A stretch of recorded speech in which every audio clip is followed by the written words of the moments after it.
वायनाड में चुनाव प्रचार इस वक्त परवान पर है। सभी प्रत्याशियों के समर्थक सक्रिय हैं और जोर शोर से प्रचार में लगे हुए हैं। वायनाड के जिला मुख्यालय पर भले ही मेडिकल कॉलेज नहीं है, लेकिन ऐसी कोई गली नहीं दिखी जहां राहुल गांधी, एनी राजा और के सुरेंद्रन के पोस्टर और होर्डिंग्स न लगे हों। खास रिपोर्ट के जरिए आपको सीट का पूरा समीकरण समझाते हैं।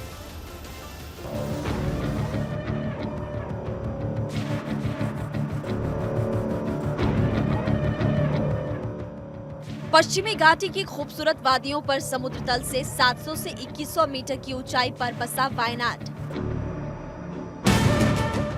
पिछले आम चुनाव तक पर्यटन, चाय और कॉफी बागान के लिए मशहूर था। फिर कांग्रेस नेता राहुल गांधी का नाम इस जगह से जुड़ गया। पिछला चुनाव राहुल गांधी ने यहां से लड़ा और जीत हासिल की। अब यही सीट कांग्रेस पार्टी की टेंशन को बढ़ा रही है। दरअसल इस सीट को बचाने की जद्दोजहद में कांग्रेस पूरी कोशिश कर रही है, लेकिन सफर आसान नहीं है। रास्ते में कई रोड़े हैं, कांटे हैं और अपनों का साथ हाथ के साथ फिलहाल नजर नहीं आ रहा। ऐसा इसलिए क्योंकि INDI गठबंधन के वाम दल एकजुट नहीं है। यही कारण है कि कांग्रेस इसका शिकार होती हुई नजर आ रही है।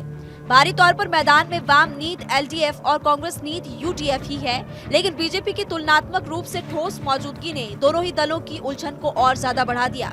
सबसे पहले सीट के बारे में जानिए। प्रकृति की गोद में बसा वायनाड कर्नाटक और तमिलनाडु की सीमाओं से जुड़ा हुआ है।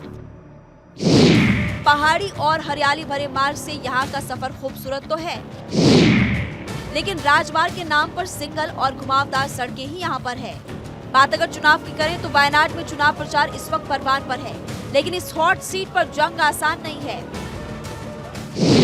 वो इसलिए कि 2019 के चुनाव में राहुल गांधी का यहाँ बाहें फैलाकर स्वागत किया गया था, लेकिन इस बार उनके लिए चुनावी जंग आसान नहीं लग रही है। माना जा रहा है कि इस मुकाबले में उनके सामने दो बड़े चेहरे हैं। बीजेपी के सुरेंद्रन और CPI की एनी राजा से चुनौती मिल रही है। ये दोनों ही अपनी पार्टियों के स्टार नेता हैं। के सुरेंद्रन जहां केरल बीजेपी अध्यक्ष हैं, तो एनी राजा CPI महासचिव डी राजा की पत्नी। इसलिए चुनाव इस बार एक तरफा तो बिल्कुल भी नहीं है। अब सवाल ये कि जब पिछला चुनाव राहुल गांधी 4.5 लाख से ज्यादा वोटों से जीते, तो इस बार उनके रास्ते में बड़ी बाधा क्या है? राहुल गांधी के मार्ग में बड़ी बाधा वाम दल है। वाम दलों में उनके प्रति गहरा रोष है।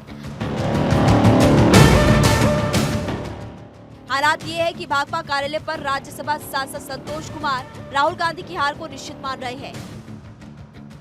उनके तेवर कांग्रेस को लेकर काफी उग्र आ रहे थे। बातचीत के दौरान वो बोले कि गठबंधन की प्रमुख पार्टी के तौर पर कांग्रेस का काम जोड़ने का होना चाहिए था, लेकिन यहाँ तोड़ने की कोशिश की गई। जब मुखिया ही उत्तर भारत से चुनाव नहीं लड़ रहा, तो लोगों में क्या संदेश जाएगा? अब आपको कुछ महत्वपूर्ण बातें वायनाड के बारे में बताते हैं। साल 2009 में परिसीमन के बाद सियासी अस्तित्व में वायनाड लोकसभा सीट आई। वायनाड लोकसभा सीट में 3 जिले कोझिकोड, मल्लापुरम और वायनाड है। साल 2011 की जनगणना मल्लापुरम जिले में मुसलमानों की आबादी हिंदुओं से काफी ज्यादा थी। सरकारी डेटा के अनुसार जिले में करीब 74% मुसलमान और करीब 24% हिंदू। मल्लापुरम जिले का 1/4 इलाका वायनाड लोकसभा सीट से जुड़ा हुआ है। वायनाड सीट के कुछ हिस्से तमिलनाडु और कर्नाटक की सीमा को छूते हैं। वायनाड जिला केरल में सबसे ज्यादा जनजातीय आबादी वाला माना जाता है। साल 2014 में जब बीजेपी ने देश के बाकी हिस्सों में बेहतरीन प्रदर्शन किया था, तब वायनाड में बीजेपी को करीब 80,000 वोट मिले थे और पार्टी तीसरे स्थान पर रही थी। इसलिए इस सीट पर अब की बार सभी की नजरें हैं और पूरी कोशिश यहाँ पर की जा रही है। आखिरकार जीत किसको मिलती है, ये देखना काफी महत्वपूर्ण होगा। Bureau report, Bharat 24।